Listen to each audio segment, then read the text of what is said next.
सर्वांना आपल्या सखी काटा या यूट्यूब चॅनलवर तुम्हा सर्वांचं पुन्हा एकदा मी भाग्यश्री सहर्ष स्वागत करते। तर आजच्या व्हिडिओमधून मी खास असं जी बद्रीनाथ यात्रा आहे आपली चारधाम यात्रा उत्तरेकडील तिथे स्थित असलेलं हे केदारनाथाचं मंदिर आहे, त्याचं दर्शन तुम्हा सर्वांसाठी घेऊन आलेली आहे। मंदिर खूप सुंदर आहे। या वयात मला या दर्शनाचा लाभ झाला त्याबद्दल मी महादेवाच्या चरणी खूप खूप प्रार्थना करते आणि देवाच्या चरणी आभार मानते। तर चला तुम्ही तिथला परिसर आमच्या टीम सोबत पाहून घ्या। मंदिराचा परिसर इतका प्रसन्न आहे आणि इतका आल्हाददायक आहे। आम्ही तिथे 2 दिवस मुक्काम केला।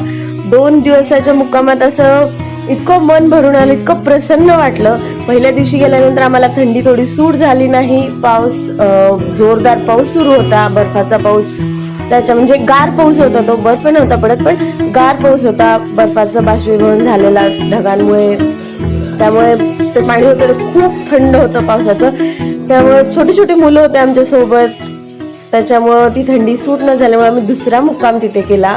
दर्शन खूप छान झालं। 2 दिवस जणू काही आम्ही स्वर्गात राहिलो असं आम्हाला फील झालं। तर तुम्ही सोबत घ्या तिथल्या आल्हाददायक वातावरणाचा अनुभव, दर्शन।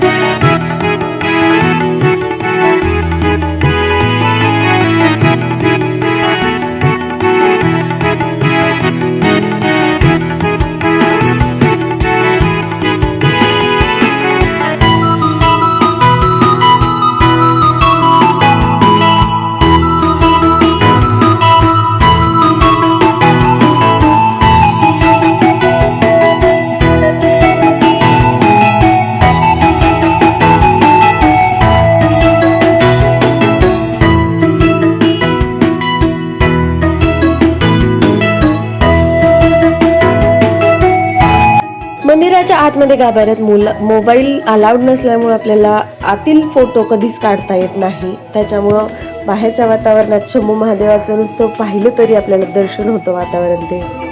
चला तर मग व्हिडिओ कसा वाटला कमेंटमध्ये नक्की सांगा। तिथील असलेला परिसरातील ते प्रसन्न वातावरण, सभोवतालचा परिसर, त्यासोबतच तुम्हाला झालेलं शंभू महादेवाचं दर्शन, तर कमेंटमध्ये तुम्ही सांगायला नक्की विसरू नका। चॅनलवर नवीन असाल तर चॅनलला सबस्क्राईब करा, बेल आयकॉनला क्लिक करा। भेटूया पुढच्या अशा एखाद्या छानशा व्हिडिओ सोबत, तोपर्यंत सर्वांना श्री स्वामी समर्थ।